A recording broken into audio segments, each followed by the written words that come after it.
So that's the perfect transition, because now it's an exciting time, of course, because of the merger. So just for people tuning in who want to understand the investment case now for CMB Tech and going forward, how would you frame it? Because, of course, you're now becoming a huge system, but also with very lofty ambitions and visionary stuff on hydrogen, ammonia. But how would you sort of frame it to the people who are looking at this investment case now and what we're looking at? Very simple. We focus on two things. We want to be a diversified shipping company. So we want to have more than one leg to stand on. The pure play shipping company, that's not what we want to be. We want to be able to be resilient throughout the cycles. So being diversified means being resilient, means you don't need to invest in the same asset type over and over and over again. You can choose when you exit, when you come in. And secondly, we want to be the reference shipping company on decarbonization. And what does decarbonization mean? You mentioned the word lofty. And that can be interpreted in a positive or a negative way. And usually it's interpreted in a negative way when we speak about decarbonization in shipping, because people say, you're never going to make money with it. Because let's face it, at the end of the day, it is good to decarbonize shipping. As an inhabitant of this planet, I think it's a good thing. But I'm a businessman. Eventually, I will need to make money. And so our vision is very clear. We think we can make money with low carbon ships. We think our customers will want these ships. We think regulation will support that transition. But we also think we don't need the regulation to eventually get there. Because our dream, our vision, is to make low carbon ships cheaper than diesel powered ships. Very much like the electric car 15, 20 years ago was much more expensive than the fossil fuel car. And today, as a total cost of ownership, has become cheaper, regardless of subsidies, regardless of regulation. That's where we want to be.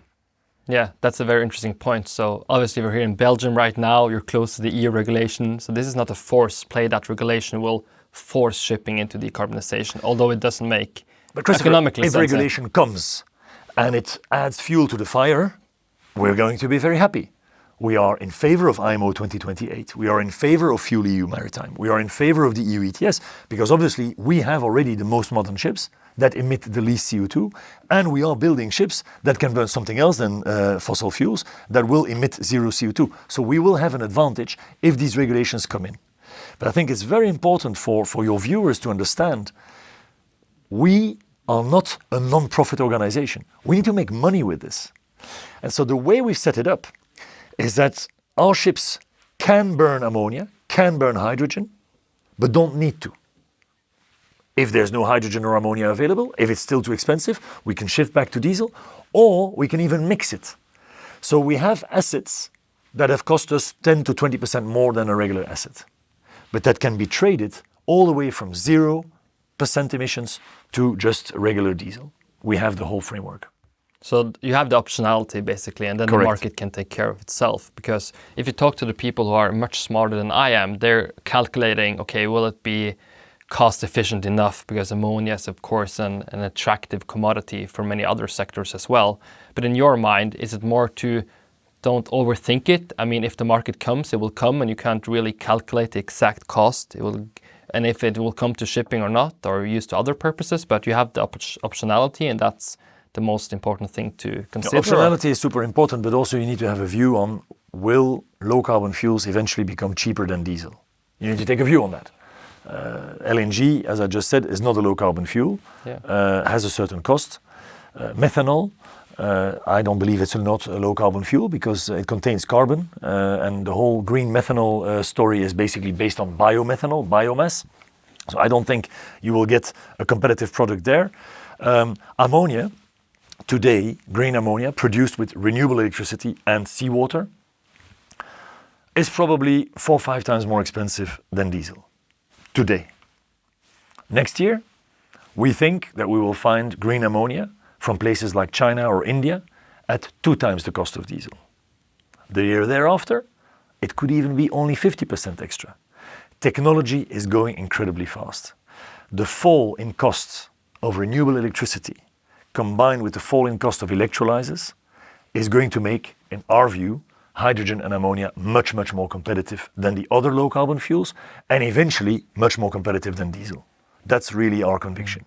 So is it fair to say that you have a strong conviction on it's going to be hydrogen and ammonia is going to be like the big shift? Because people are saying that there's so many different options here and it's impossible to know, i.e. methanol, i.e. other technologies, I don't know, nuclear even. You have a big nuclear research competence here in Belgium, but that doesn't pique your interest to dabble into that. It does. I think we are interested in all the alternatives, but we don't want to pick an alternative which is doomed from the get-go. Methanol and LNG, I don't see a pathway to a very cheap product which is also zero carbon. Because LNG can be cheap today, but you still emit a lot of CO2. Batteries, I think very promising, and they're probably going to eat into larger and larger ships because the cost of batteries is falling and the weight is probably going to fall and new technologies will come. But to power a big VLCC or a Capesize with batteries, I don't see that happening in the next 20 to 30 years. Nuclear reactors, fantastic idea. Small SMR reactors on board of the very large container ships, very large cruise vessels eventually.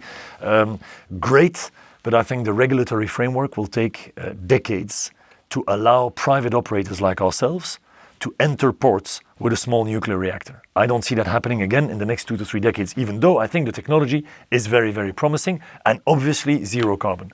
So then you're left with what are you going to use as a fuel? And it has to be hydrogen-based, and it cannot contain any carbon. So hydrogen in its pure form, it's H2, and ammonia is NH3. And both can be made, I think, in the foreseeable future at a very low cost. That's how we came to that conclusion. But we are, Christopher, constantly open for new ideas. We would be crazy not to. We're in an energy transition, so we are challenging ourselves as well, and we are changing our minds. But today, as it stands, in 2025, I would say it's ammonia the most promising for the deep sea shipping, and hydrogen definitely on some applications.